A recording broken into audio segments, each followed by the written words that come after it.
Hello, everyone, and welcome to Spiritist Conversations, a show where we get together with friends to talk about the world through a spiritist lenses in an unplugged, unscripted, and fun way. I'm your host, Dan Assisi, and I'm joined here today by my very friendly and smart co-hosts, Suzana Simões and Flavio Zanetti. How are you guys doing? Doing very well, Dan.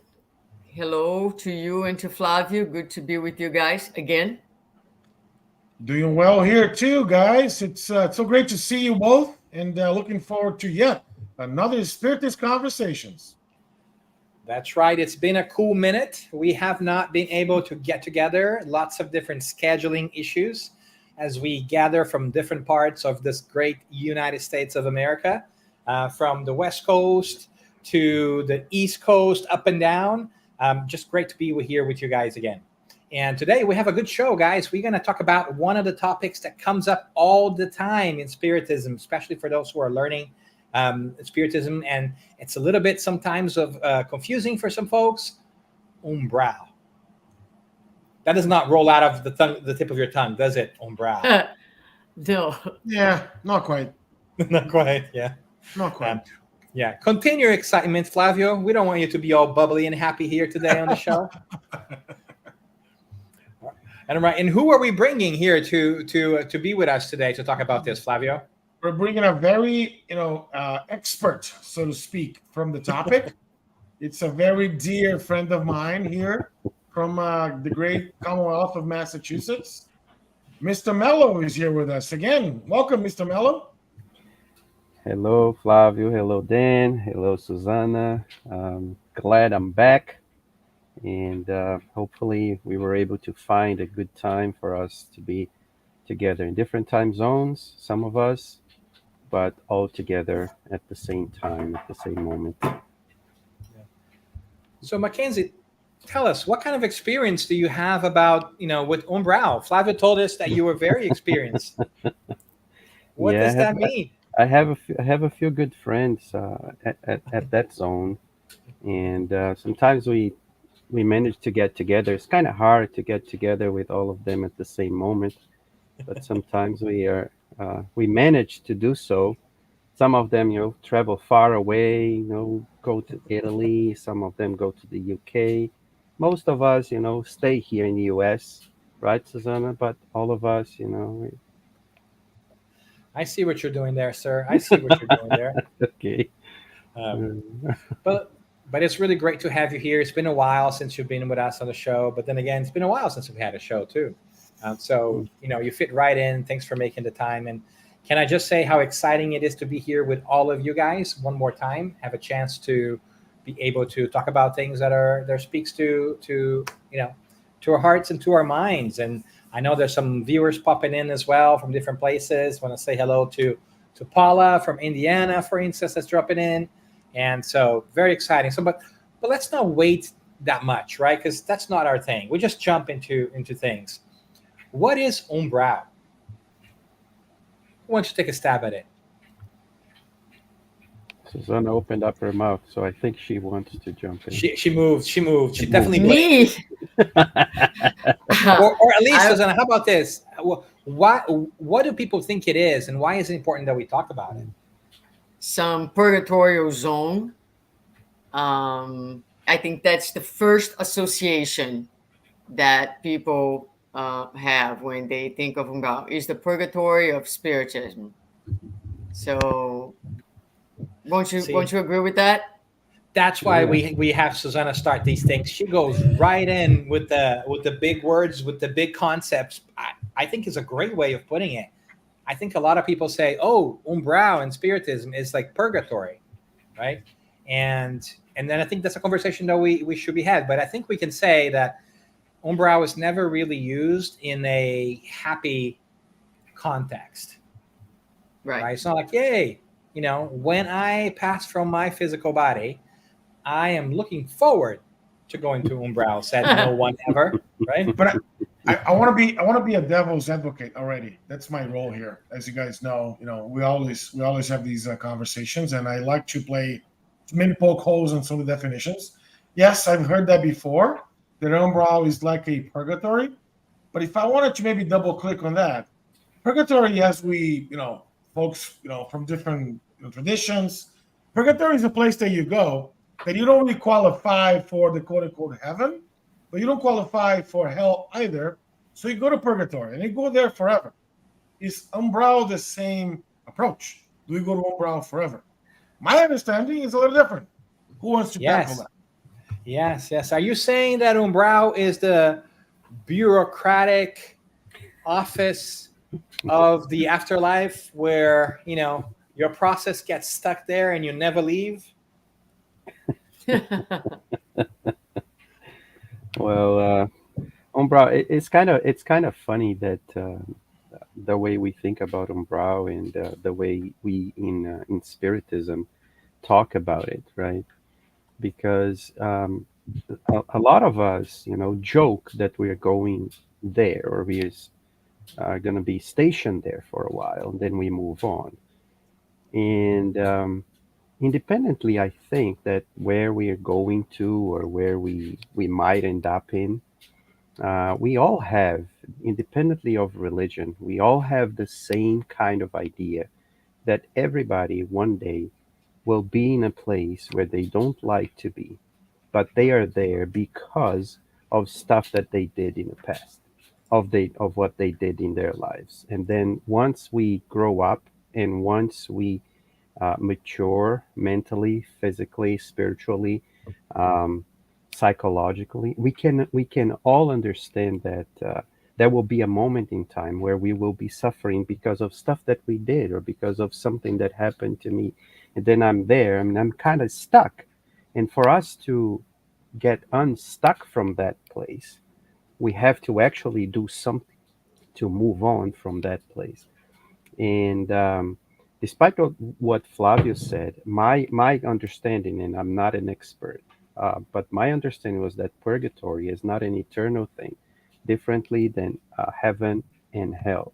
Purgatory to me, and I was never a Catholic, but on my conversations with some folks, I always had that idea that and maybe that's why we always tend to think of Umbral as if it's a purgatory, because once you're in purgatory, and the word itself kind of implies that you're there to purge, you're there to remove from you something that should not be there.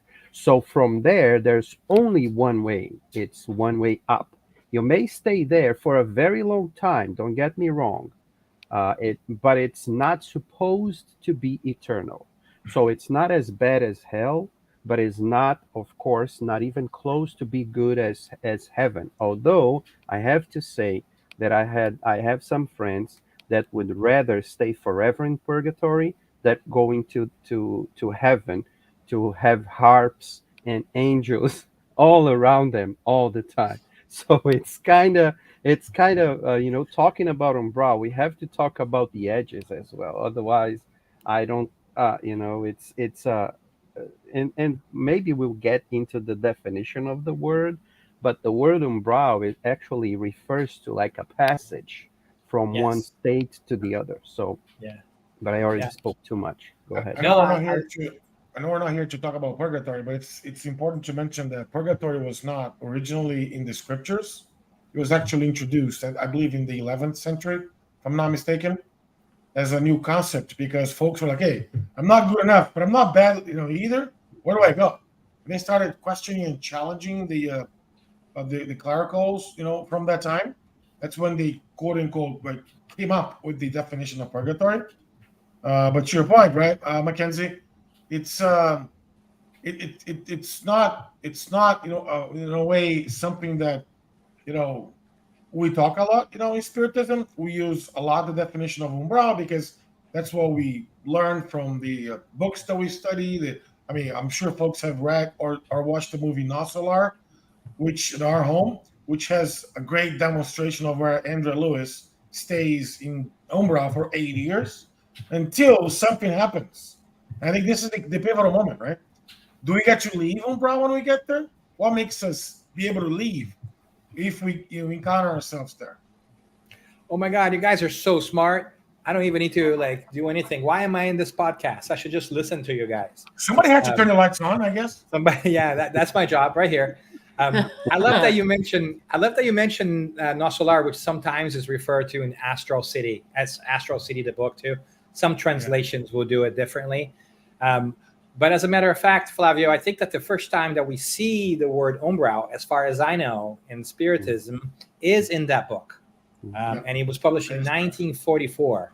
So that is, almost 100 years ago, and was really an iconic book, I think, in Spiritism that many people refer to, and I think in spirituality in general, if you think about it, because it's a first-person narrative of this person called Andre Lewis, right, who passed over to the other side and found himself in not so great places, Umbral, and then that's his journey out, right, of spiritual purgatory, so to speak. And there are other books in our history, of our human history, that sort of are similar in nature, but I think none of them have ever been as detailed. So if you have not read the book, or there's a movie too now, right, that might be a reading recommendations there for us who are reading or listening or watching this. But I think your point is really great, because the word Umbral pops up in that book, and that's when we first see that. And I think a lot of people, when they read that, the first parts of the book, there's a lot of suffering, right? He's going through a lot of challenges there, figure out what's happening. And I think that's where that idea that Umbral is a negative thing stuck. Okay? But I also love that you were talking about the origin of the word and everything else. So it makes sense that we would think about this. And it makes sense that we also equate it to purgatory, right? Because in many different ways, if we define purgatory as a temporary place to be, for us to kind of sync up or readjust or realign, right, or refilter, rebalance, whatever it is that you want to call. I'm sure you will find a word much smarter than the ones I'm using. Then it kind of makes sense to equate both of them together, right? Yeah. One of the things that I really like that Mackenzie said is that it's hard to speak about the idea of Umbral without also considering the idea of hell and heaven, and I would say in general the idea of what happens to the soul once it's outside of the spirit, the physical body, right? So where do we go, and what determines where we go, and what is the composition, what are those places made of?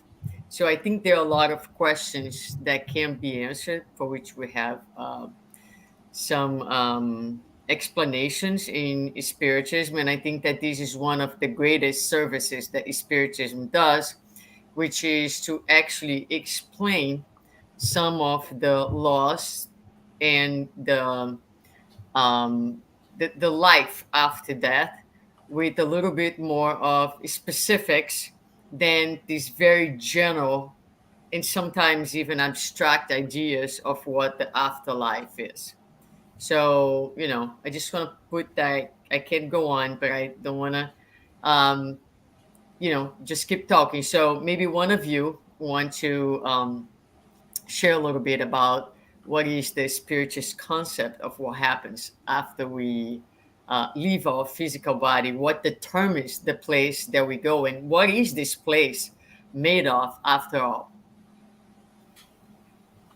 Yeah, one other thing that I before maybe we go that far is we also think That's when the we talk, starting line. What do you mean that far? yeah, yeah. I think I'm a slug, so I'm moving very, very slowly.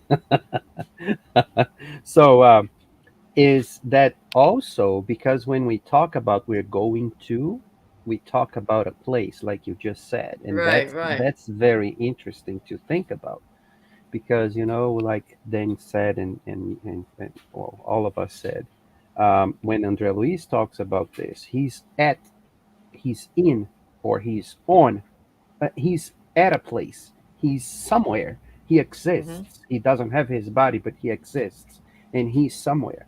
So what is this somewhere, or where is this somewhere? And is it, and the question ends up being, is it the place that makes it be an umbral, or is it not a place that makes it umbral? Is it something that's inside of me, or is it really a physical place? And to this, I mean, we could go on and on and on. But one thing that I like to think about is, uh, independently of if it is a place or if it is a state of mind, a state of soul, um, we would have to have a name for either for this state or for this place or for this situation that we are in.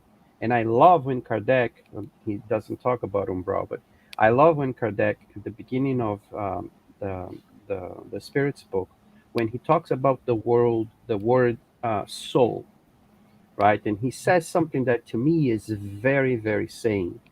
He says at one point, even if there was no soul, even if the soul was just something that was made up by a human mind, we would have to have a name for it. Because we have to have names for things that we think about so that we can refer to that thing when we are talking about that thing, be it a real thing or be it not a real thing.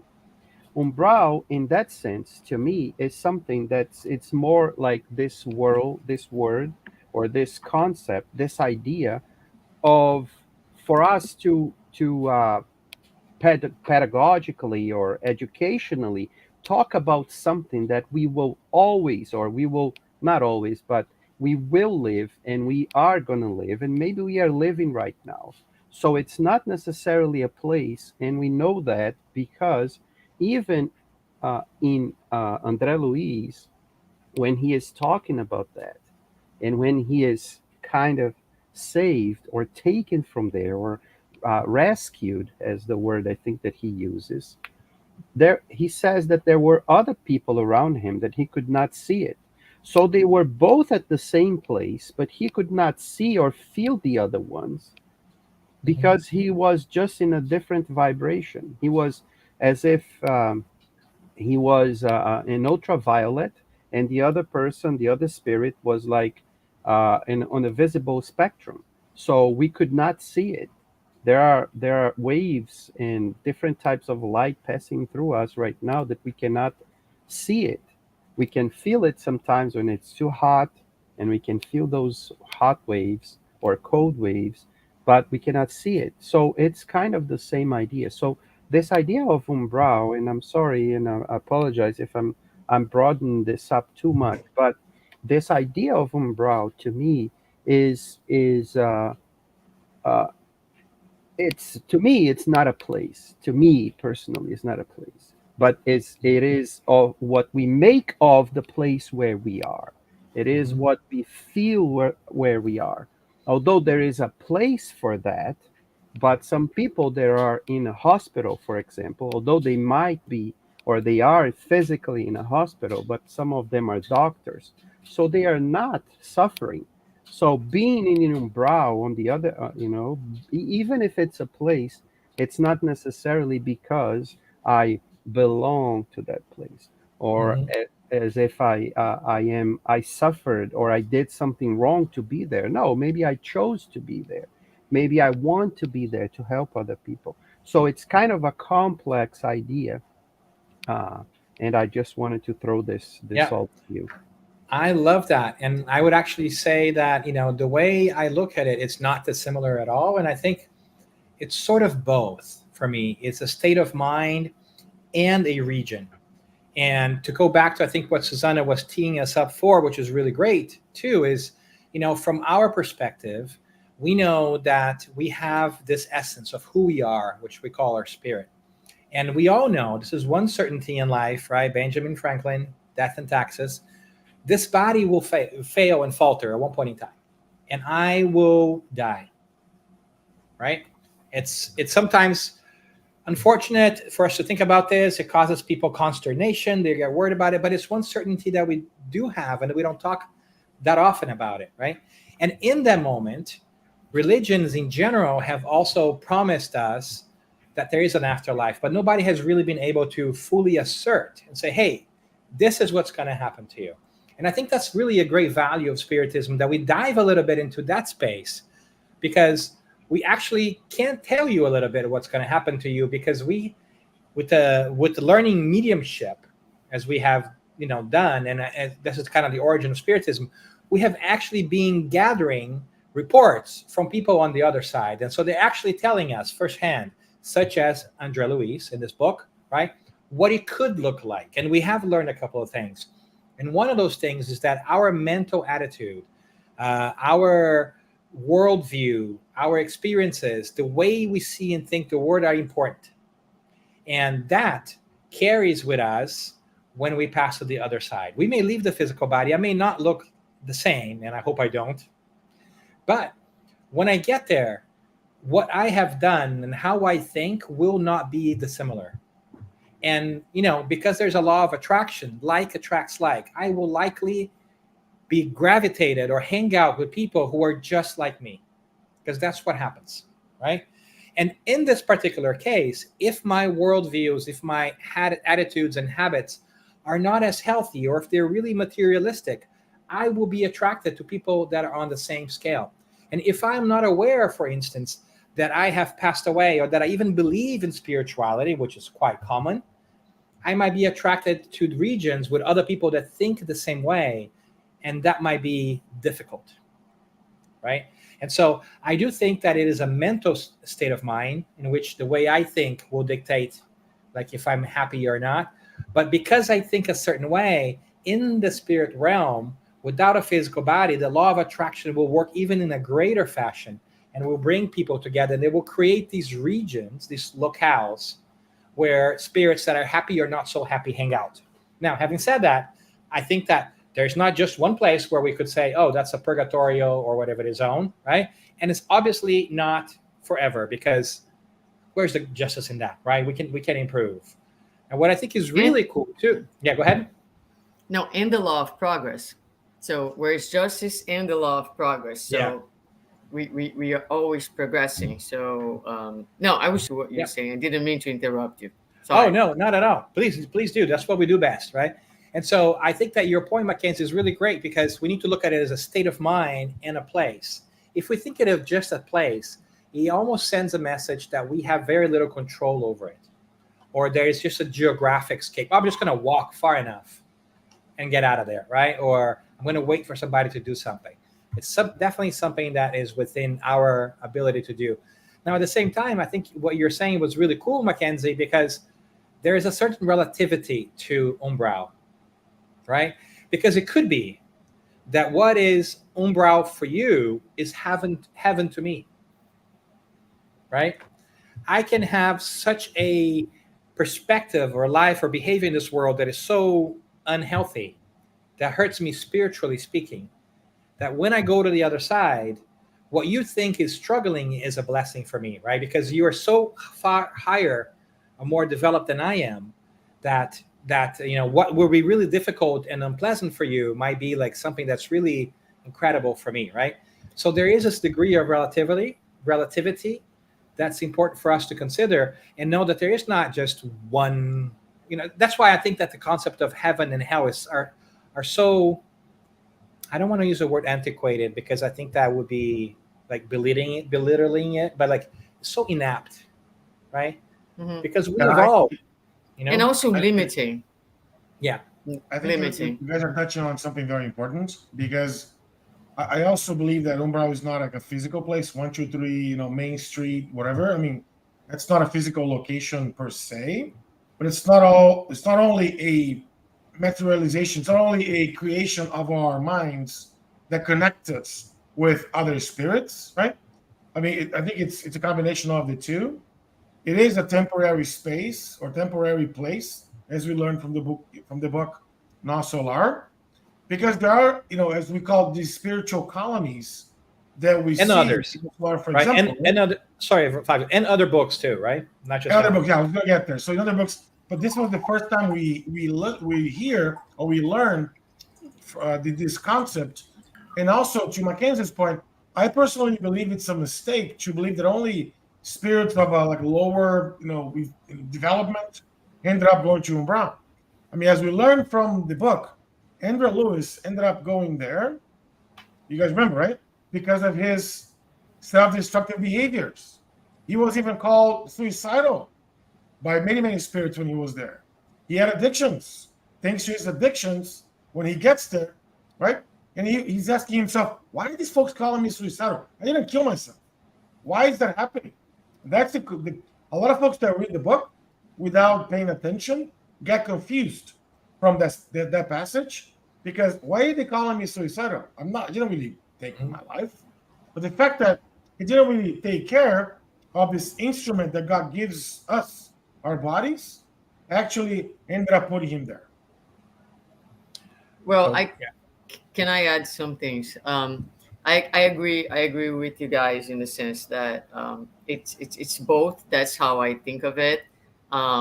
So one of the things that I usually like to kind of put to people to help them to understand is that you don't have to be outside of the body to be experiencing hell, heaven, or purgatory, right? So we are in a mental space right now, each one of us, that it can be many shades of gray, right? It's not like we have these three areas. So like you guys say, I mean, the human condition is there's room for a lot of different conditions, but whatever is your inner experience, your mental experience today, if you were to die the next minute, you would find yourself in the same mental space. But what we have learned with Kardec is that we have the universe is filled with what we call this very primitive energy, that is the universal cosmic fluid, right? And I don't mean to make this too complicated, but think about it as the most elementary matter that exists. And we know that our thoughts are powerful. The thoughts for the spirit are like the hands for the incarnate ones. So whatever we're thinking, we are manipulating this energy in the universe. So it creates a zone, it creates an area where the constructions are the results. So if our and here's Thumper with his participation. And he's My back. dog. Yes. And he's back. So if our inner space and mind and psychic is tormented, is taken by guilt, by darkness, by feelings of devaluation. Sometimes some of us experience from time to time, I'm not worthy anything, I'm a monster, I'm bad, and all those thoughts. That characterizes where you are mentally, and that is going to manipulate the environment around you. What is really, really cool to think about this is that any dark environment is only a temporary situation, because again it's mirroring the darkness that we are temporarily in, but no one will be forever in darkness, and that's why there's no such a thing as being forever anywhere, because we're always evolving, because our essence is light. So the point that I'm trying to make it, yes, we create these spaces and environments that are mirroring our inner state, but as we evolve, as we progress, naturally the environment starts to change, because our inner reality starts to change. And before I pass it on to you guys, there's one passage on a book of Andrew Lewis that's not Astral City, but where there's a dialogue of Andrew Lewis with one of his mentors, and the mentor points out to Andrew Lewis that most of the souls that find themselves, because spirits are super, super scared to end up in a purgatory. And what he highlights for, or Umbral, what he highlights for Andrew Lewis is that the majority of the spirits that were there were spirits who knew better, and they violate the laws consciously knowing that, and were immersed in a lot of guilt, and the guilt was very much correlated to the knowledge that they have. And it's interesting because he says, the most primitive beings, because we still have some in our planet, are not in the purgatory or in the umbral, because they didn't even have the awareness of the mistakes that were being committed. So what puts you in a position of, let's say, conflict and darkness is every time that we violate, that we break the law knowingly. Knowingly. That is what really disorganizes us and puts us in this position of trouble and darkness, because led by guilt. And exactly that which we see in Osular. There is a passage in Osular that I really like. There's an instructor, like, a more elevated spirit who's guiding Andrea Lewis. I think his instructor Lysias or Lysias, depends on how you want to talk about it. Right. And he tells him that Umbral works as a region of removal for foul mental residues, right? And I think it's exactly that piece. Like, we bring with us these energies that are created for our actions, because our conscience speaks louder, right? We all have that conscience in us, right? And then we lose our physical body, that becomes even more powerful. And that becomes even more clamors even more for attention. And we cannot ignore that. And the guilt and the regret and the feelings that we feel are more intense. So we have to kind of deal with those and make sure. And it makes sense that we have more of that if we were doing things conscientiously that we should not be doing, right? But the good news is exactly that. It is a learning process, right? It's something where we can kind of shed those illusions, those residues that we have created energetically about ourselves, and that we can kind of move forward to a new future. Because at the end of the day, that's what we're here for. We were created to be happy, and to learn along the way, right? So Umbral in many ways is that threshold, as the word implies in Portuguese. So this is an interesting piece I think Mackenzie alluded to in the beginning, right? In English, the word umbra has a connotation of darkness and shadow. But in Portuguese, where this work was originally published, like, the same word is really more about the doorway and the threshold of a door. So it's really about an area of transition. And I think all of us are going to have our umbral. That is, all of us are going to transition from the physical body into the spiritual life. It doesn't happen all of a sudden. There's an adaptation period. There's a detachment from the physical body, and a little bit of a period of confusion. And in that process, we are going to be thinking a specific way until we get a little bit more aware, right? And aware where we are spiritually and what we're going to do. So all of us are going to go through our own umbral, our own transition into the spiritual life. We just hope that it's going to be as pleasant and as short as possible. Love that. Yeah, and that shortness, short as possible. And that shortness, I think it's very much related to how we see time, or how we actually see what's going on. Of course, it depends on what we are doing and how we are behaving and so on. However, one idea is that it depends on where we are in a state of mind for changing. If we are, and we say this all the time, or I hear this, or I used to say this, if you sit a minute on top of an ant's nest, it will last forever. It doesn't matter if it's 30 seconds or close to a wasp's nest. It will be crazy. But if you spend like half an hour talking to friends, 1 hour talking to friends, it looks like it just started. And I just look at the clock, it's 34 minutes that we are here. But so this thing just flies by. So our perception of time and our perception of where we are, it really depends on how much we are suffering while we are there. So if we look at our regrets, or at our as Suzana was saying, as our guilt of what we did wrong because we knew we had the knowledge and we didn't do it, or but we look at it from a perspective of, okay, I didn't know better. Or even if I knew, I thought I knew, but I didn't know because I did it again. So I still have to learn.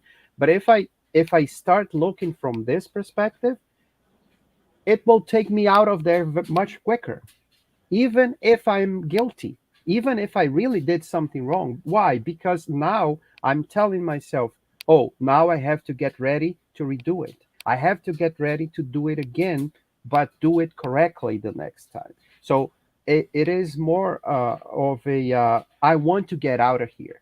I need to get out of here, but not just because I want help from other people. I need to get out of here and I want to do something to get out of here. And I think that that's one of the main points of what Andre Luis does when he is in Umbral. Because it is a passage. He knows that he's going to get out of there, but he doesn't know how to do it. He doesn't. He's waiting for something to happen for a very long time until he realizes that, hey, I need to do something. I cannot wait forever. I have to be the one. Spoiler alert. And Spoiler then, alert. What yeah, does he do? and then he prays, and then he starts like focusing, and he prays for his mom, and he says, hey, someone, can someone come here? I need to get out of here. I don't know what to do, so can someone? And then he starts like doing something, and all of a sudden things clear up. So it's from the inside, it's not from the Yeah. outside. We tend to look at Clarencio coming to him and helping him getting out, but actually if he had not started, it would have not happened. So that shows me that it is really like that transition. And that period was 8 years. Why? Because I don't know why. It depends on each person. It depends on each spirit. It depends on how much we are ready to. Okay, look inside. What do you have to do? Is it a prayer? Is it a meditation? Is it looking at someone on the side and trying to help them instead of just having, I want it for myself, I want it for myself? So we are locking ourselves up and we are in darkness all the time. But like Suzana said, once we start to open it up, to embrace, it is as if we are opening up and letting that light that we are coming out. And then all of a sudden, what was darkness starts to become a little more clearer. And then Clarencio, and I love the names of people in this book. It's one of the main things that I barely hear anybody talking about. If you go and pay attention to all the names of basically all the characters, they all have a very, very deep meaning. Even the ones who don't have name, like, and I'm just gonna do a parenthesis here, like Andrea Luisa's mother, she doesn't have a name. And to me, that is more saying than all the other names of the book. She is what? A mother. That's it. She is love, or the best way that we, or the like Chico Xavier used to say, of all the types of love that we have on earth, motherly love is the one that resembles the most the love of God for us. So to me, that's why Andrea Luisa's mother is Andrea Luisa's mother. It's just a mother. So coming back to him, so he's Clarencio is the one that maybe brings the light from the outside, but Andre Luis was the one that opened it up with a prayer to receive that light from the outside. So this, you know. Yeah. You're on mute too. Muted. Mute again. Thumper was barking, so I kind of, There you go. yeah. So it's I think what you're speaking about is the readiness for change. Yeah.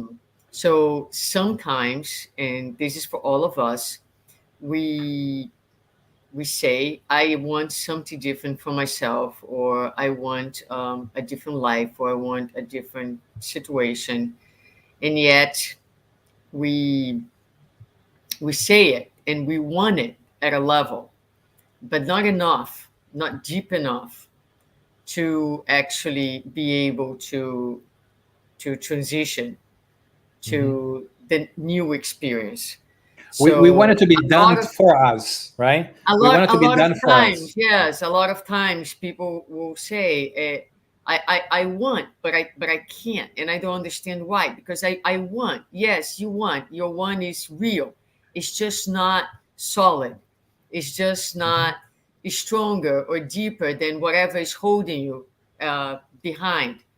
So a lot of times you will take a little bit more of staying at this zone of struggle, because the struggle will ultimately strengthen the will. It will materialize in you the power that's missing, so that you can cross the threshold. So what happened with Andre Lewis, and the time that he was there, was the time needed for him to get to that place of readiness. So the prayer was done and was heard because he was sincere, because he had arrived to a place within where he was truly, truly ready for something else. And so he opens himself up, and he finds the help that, by the way, had always been available to him, as it is always available to all of us, waiting for us, waiting for our readiness to connect to what is already there. And isn't that so like us in many different ways, right? And Yeah. sometimes in our lives, we want to change, but we don't want to change, Yeah. right? We want the change to happen or somebody else to do it, but we don't take responsibility for it. We see that perhaps we victimize ourselves a little bit, whatever it is. We want somebody else to do the work, and we don't want to, but we want to reap. We want to reap the benefits, right? And so, and I think I love that, because I loved what we were saying here, because I think those 8 years that took him in Umbral, it was the 8 years that it took him to fall back onto himself and realize that, he lended himself there through his actions, his attitudes, his behaviors, and that he needed help to get out of there, that he needed to let go of his old way of being and embrace a new one, even if he did not know what the new one was. And that's when he asked for help, and that's when help was given, because help will always be given, right? For those who sincerely want to do that. Yeah, to me, that's the main teaching. Because when I look at Andre Lewis's, right, he was a medical doctor. He was a well-off, citizen. He was a decent person. Was he an angel? Of course not. He had some challenges, like we all do, right? But then when he sees himself there, he questions, "Hey, why am I here? What's going on? I have no idea where I am." And he's challenging that.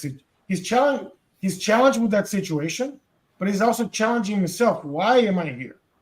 And the whole 8 years took him to reflect. Well, imagine how many reflections, or how much he had to reflect on that situation to make him wake up, for really to reach out to the greater, good that we have available to all of us.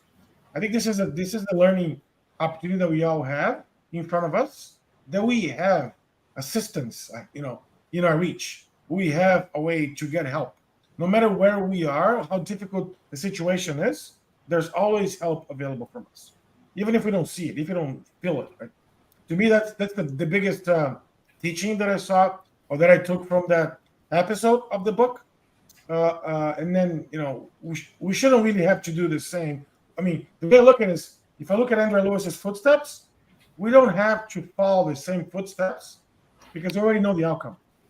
So thankfully, we read the book, we gotten the knowledge. It's upon us to execute on that knowledge, to practice, to love more, to be more charitable, to reach out, to pray, to meditate, to do all those things that we know help us, in order not to fall under the same traps that he did.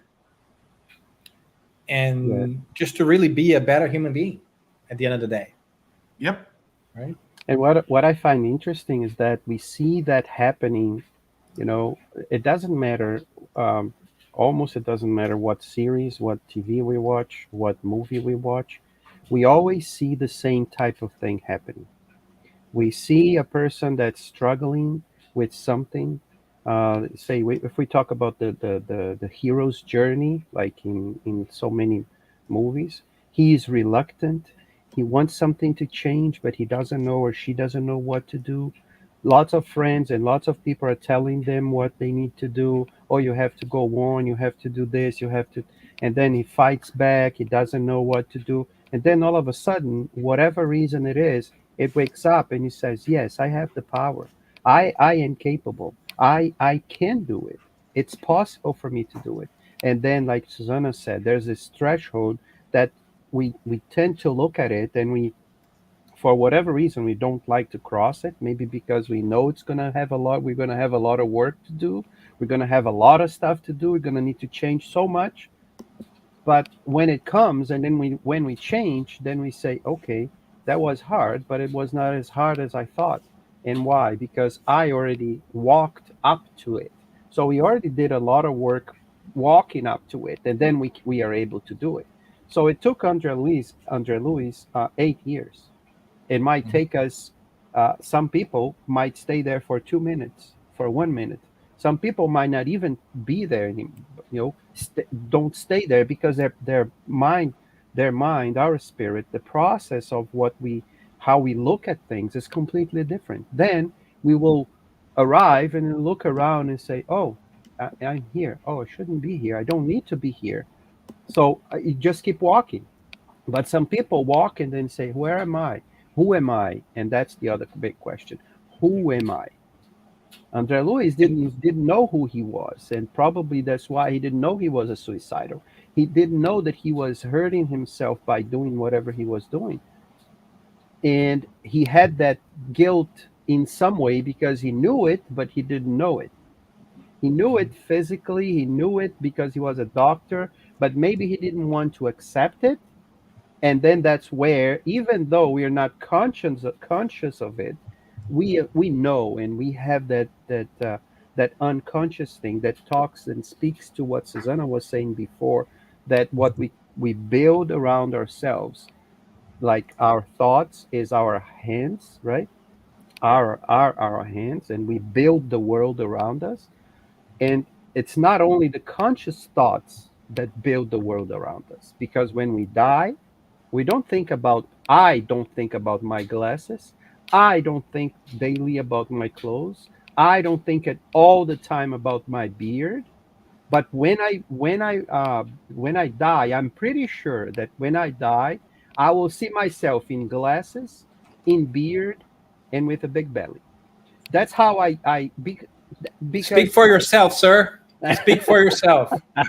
my dad says that he's not worried about his belly anymore, because his perispirit is very, I his shall mind is already set. When he dies, no I belly. shall go back to my ponytail times during college. My luscious hairs. One But you one did could bring wish. something. But you did bring something great, questions. You're talking about asking himself who he is and what's next. And one of the things that we do like to do here every once in a while is get a question in, right? And we have a question in from a friend here. And let's put that on the screen. Anna tells us, what do you guys say about someone who had an overdose and left the physical body all of a sudden by accident? And I'm going to read into the question that she is concerned about Umbral and where the state of this person is, right? I think that is a natural assumption I'm going to make, Anna, and I apologize if that's not the case, but I think that's connected, right? So do we want to take a stab on what we think about that situation and how that relates to Umbral or not? Sure. I think that we one thing that I always like to say when people ask me about some specific scenarios is that we never know the specifics of a case, because each person is a person, each spirit is a spirit. What led that person to the use of drugs or to the overdose can be different paths for different people. And God's mercifulness is infinite and is an item that we are far from truly understanding. But based on what we have been sharing, there are some general concepts, and that's as far as we can go, that we can equate knowing them. So if you think of someone who is using drugs, usually that person is a lot of times seeking escape route from himself, from problems, right? and denotates a state of suffering, of struggles, and that is that person inner state. So that in that moment at least. So that is one general idea that we have. The other general idea is also the type of death. So when we know that when someone is older or has a disease and it's naturally moving towards the natural death, um, the person is also psychically more ready, more prepared, because he or she is aware of, that that might be approaching. So that's kind of in the realms of possibilities. And the physical body, if the physical body is at an older age, will also be less vitalized. Because you can think of it, as we get older, we don't run anymore, and we don't have the burst of energies that a toddler has, right? We get tired. I mean, we go to bed earlier, and etc., because we're losing some of our vitality. So the older you are, and sometimes when we go to chronic conditions, it makes the passing process more easy. For the spirit, it's difficult. Any death that's sudden, because the spirit awakens without that preparation, without that understanding of what happened. He, a lot of times, or she can really feel himself to be alive because he or she is, without the understanding of the new situation. If the person was materialistic or never even thought about a spiritual life, that can also be another factor. So here are three different factors, right? The mental state of the individual, the closeness to that, and the natural cycle of that, and the type of that when it's very sudden and unexpected. Those are all factors that make something like this difficult. And but again, there are always the circumstances of that person's journey, which we don't know and we can't say. So we cannot and never affirm that because someone died for an overdose, he's there or elsewhere. We don't know that. But what we know is that, it's a challenging situation, and that's how I would answer this, and say one that, calls for our prayers and our support for that spirit. Well said, Sue, especially because we know that our friend is going to wake up, so to speak, on the spiritual world, confused, feeling Hmm. lost, and eventually might come to regret that happenstance, right? Right. Because they leave behind people that they care about, people that they love. And that is always heartbreaking and very challenging and very difficult because you end up cutting short the relationships, even though you didn't intend to, right? So there's no place in our hearts other than compassion. There's no place in our hearts for anything else other than sympathy and support for people who undergo such a difficult transition, such as this one, right? And we'll keep this person in mind, as Sue said, right? Like we'll keep thinking about them because that's what we need. We need to uplift each other, right? And the way we do that is through our actions, and sometimes that means helping people while they are incarnate, and sometimes helps. It also helps them. It also means helping them when they are discarnate or without a physical body. So let's do that, right? I loved when Suzana earlier on talked about we don't know, we have no idea what is God's mercy, how powerful, how big, and we really have no idea.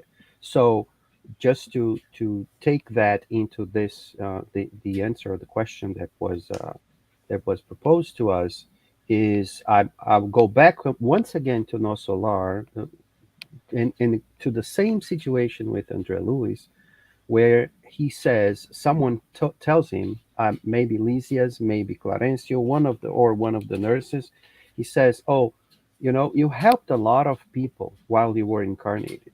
You did a lot of good things. You used some time of yours to provide care for patients without pay. So you would treat them and they would not pay you, and that was what you needed to do.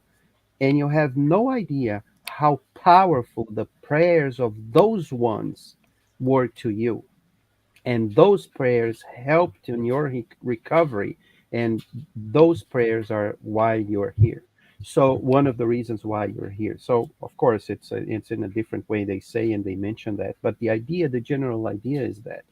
And so um, umbral, so to start this wrap up, umbral is not a punishment. That's one thing that I wanted to say from the beginning. I completely forgot about it.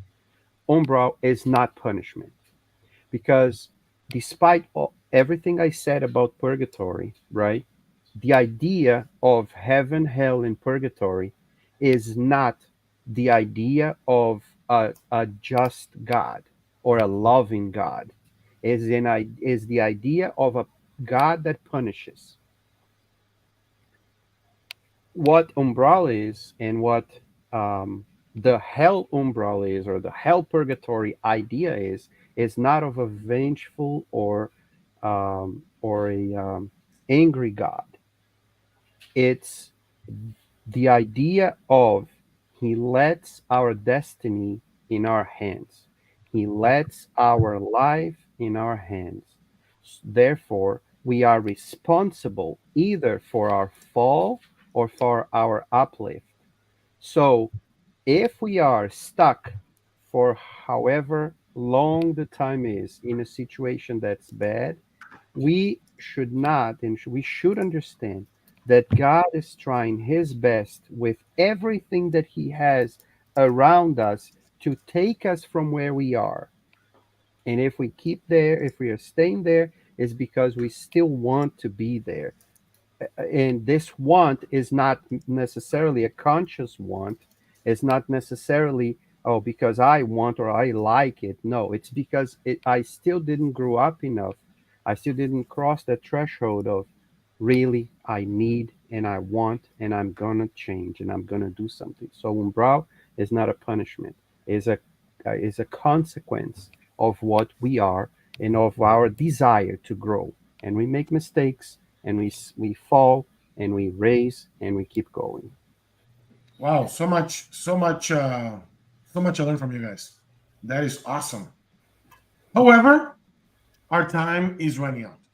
You know, it's been great. The conversation is amazing. We did have a chance to go into depth, into details on what Umbral is all about. But it's time for us to wrap.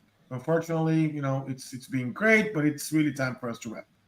So I guess the question I'm going to ask is, if we were to leave with one thought, one main thought about Umbral, what would that be? I can start. I can answer my own question. I mean, I can start with that. I think That's good modeling. That's good modeling, Flavio. Good I know, job. right? Hey, walk the talk, right? That's all we do. To me, the learning is we're all going to eventually go through there, but it's going to depend on us how quickly or how you know, how long we're going to stage in that place. It's only going to depend on us and nobody else, right? I I beg to differ because I'm not going. Um, and I will say that for a lot of people who are very very afraid of dying, and a lot of one of the big reasons why we're afraid of dying is because of what's going to happen in our consciousness.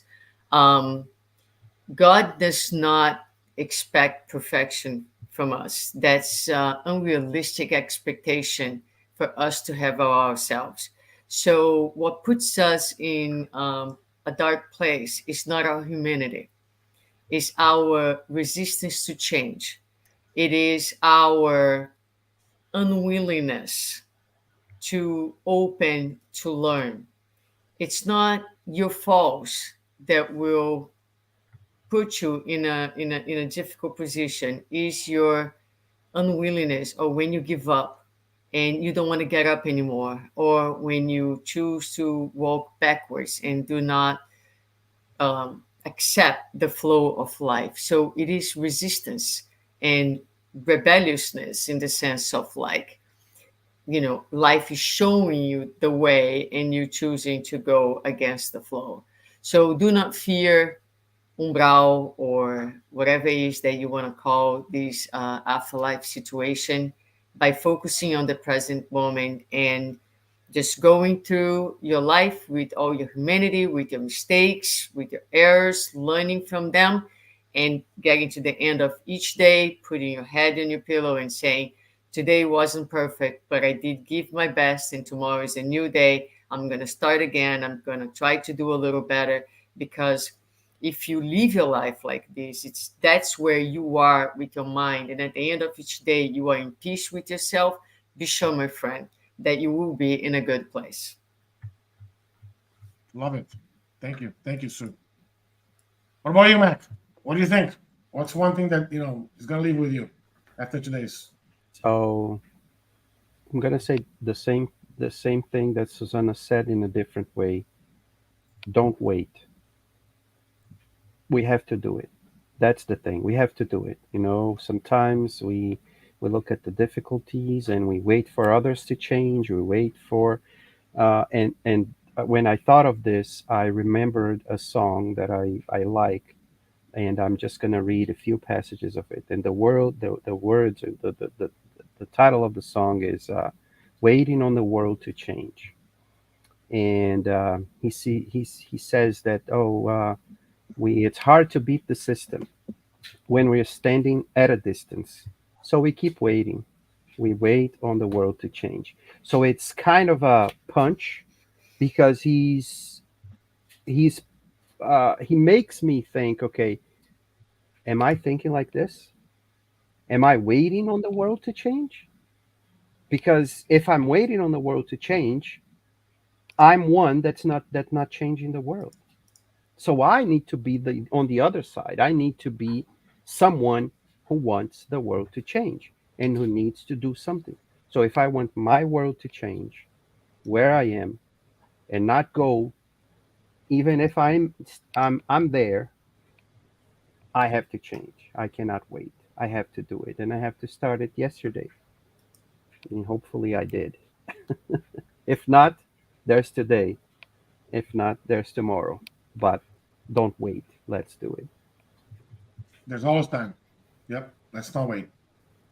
Last but not least, our friend Dan. Definitely least and last.